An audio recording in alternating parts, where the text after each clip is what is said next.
મિત્રો સૌપ્રથમ વાત કરીશું ગુજરાતમાં પ્રી મોન્સૂન એક્ટિવિટી શરૂ.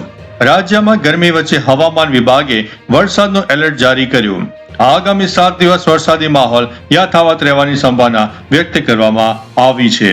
અન્ય મહત્વના સમાચારની વાત કરીએ તો દક્ષિણ ગુજરાતમાં વરસાદની શક્યતા. અપર એર સાયક્લોનિક સર્ક્યુલેશન સક્રિય થતા સુરત, નવસારી, વલસાડ, તાપી અને ડાંગમાં હળવાથી મધ્યમ વરસાદ થવાની શક્યતા વર્ણવવામાં આવી છે. અન્ય મહત્વના સમાચારની વાત કરીએ તો ચોમાસાની ગતિ ધીમી પડી. પશ્ચિમી પવનો નબળા પડવાને કારણે નૈઋત્યનું ચોમાસું થોડું મોડું પડી રહ્યું છે. રાજ્યમાં 23 થી 26 જૂન વચ્ચે વિધિવત આગમન થઈ શકે તેવી સંભાવના વ્યક્ત કરવામાં આવી છે.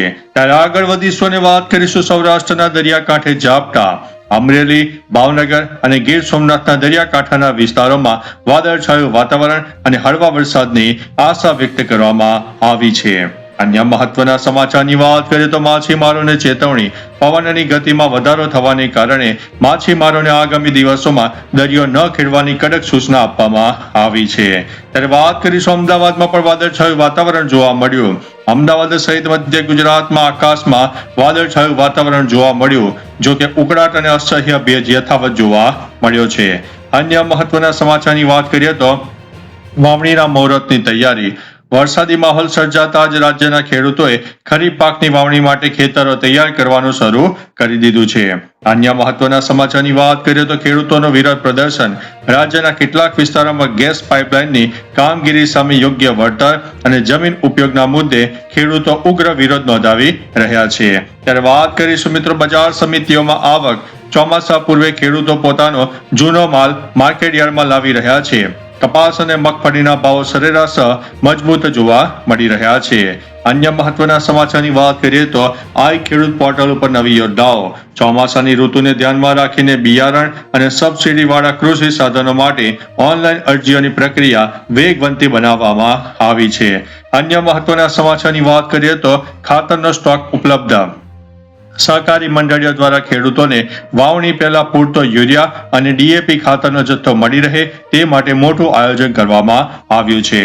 અન્ય મહત્વના સમાચારની વાત કરીએ તો આંતરરાષ્ટ્રીય યોગ દિવસની ભવ્ય ઉજવણી. આજે 21 જૂને દેશભરમાં 12મા આંતરરાષ્ટ્રીય યોગ દિવસની ઉત્સાહભેર ઉજવણી કરવામાં આવી રહી છે.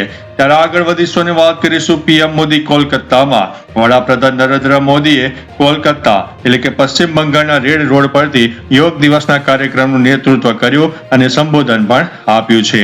અન્ય મહત્વના સમાચારની વાત કરીએ તો રાજકોટ સહિત દેશમાં રીનીટની પરીક્ષા. વિવાદો બાદ આજે દેશભરના પસંદગીના કેન્દ્રો પર નીટની નવેસરથી પરીક્ષા લેવાઈ રહી છે.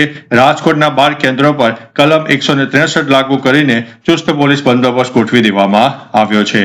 અન્ય મહત્વના સમાચારની વાત કરીએ તો રેલવે સુરક્ષા અભિયાન. સુરેન્દ્રનગરના રામપરડા રેલવે સ્ટેશને માલવાહક ટ્રેનમાંથી ડીઝલ ચોરી કરનારી મોટી ગેંગને આરપીએફે ઝડપી પાડી છે. અન્ય મહત્વના સમાચારની વાત કરીએ તો ધોલેરા એક્સપ્રેસ હાઈવે ઉપર અકસ્માત. ધોલેરા હાઈવે ઉપર આજે વહેલી સવારે ટ્રકનો અકસ્માત સર્જાયો હતો.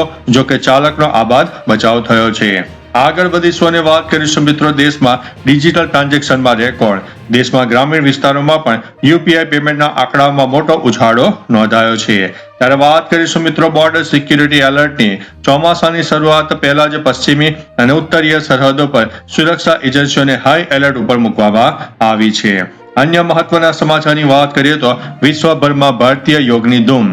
ન્યુયોર્કના ટાઈમ્સ સ્ક્વેરથી લઈને પેરિસના એફિલ ટાવર સુધી વૈશ્વિક સ્તરે યોગ દિવસ મનાવવામાં આવી રહ્યો છે.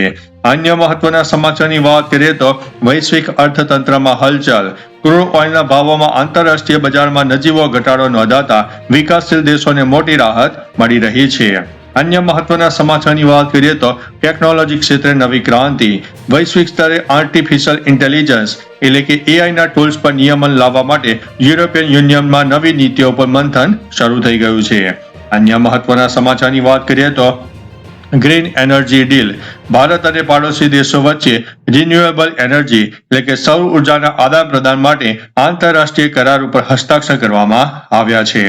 અન્ય મહત્વના સમાચારની વાત કરીએ તો હવામાન પલટાની વૈશ્વિક અસર. એશિયાઈ દેશોમાં આ વર્ષે ચોમાસાની પેટર્ન બદલાવાને કારણે સંયુક્ત રાષ્ટ્રે ચિંતા વ્યક્ત કરી છે. અન્ય મહત્વના સમાચારની વાત કરીએ તો કચ્છના ફોસિલ પાર્કનો વિકાસ. કચ્છના પ્રખ્યાત ફોસિલ પાર્કને આંતરરાષ્ટ્રીય સ્તરનું સંગ્રહાલય બનાવવા માટે ગુજરાત પ્રવાસન વિભાગે મોટો પ્લાન તૈયાર કર્યો છે. અન્ય મહત્વના સમાચારની વાત કરીએ તો સોના ચાંદીના ભાવમાં સ્થિરતા. સ્થાનિક બજારોમાં લગ્નસરાની સિઝન પૂર્ણ થતા સોના અને ચાંદીના ભાવમાં નરમ વલણ જોવા મળી રહ્યું છે. તો ચાલો મિત્રો, ફરીથી દેશ અને દુનિયાના સુપરફાસ્ટ સમાચાર લઈને મળતા રહીશું. ત્યાં સુધી અમને રજા આપશો. નમસ્તે.